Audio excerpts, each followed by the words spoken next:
Season 2 Episode 8. Minsan, kailangan mong pumayag na tapos na. Ang pinakamahirap na salita, hindi paalam, kundi tapos na. Tapos na ang relasyon na ilang taon mong ipinaglaban.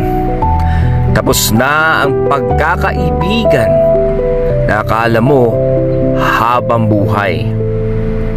Tapos na ang pangarap na buong puso mong binuo. Pero alam mo ba kung bakit tayo nahihirapang bumitaw?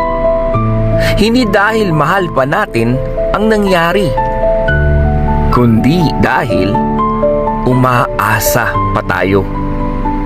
Nababalik pa ito sa dati. Pero ang katotohanan, may mga kabanata na hindi na muling bubuksan. Hindi dahil mahina ka, kundi dahil may panibagong kabanatang naghihintay na hindi mo mababasa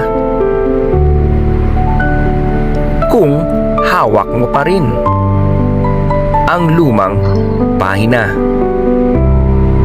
Kaya kung may taong umalis, kung may pangarap na hindi natuloy, kung may planong gumuho, huwag mong isipin na katapusan na iyon.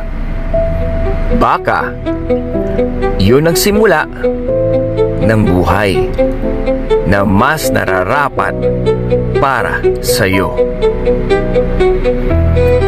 Hindi lahat ng pagtatapos ay pagkawala. Minsan, ito ang paraan ng buhay para ihanda ka sa mas magandang simula. Masakit pakinggan, pero minsan kailangan mong pumayag na tapos na. Ako ang inyong kaibigan, DJ Boss V. Hanggang sa muli, turning ordinary days into better days.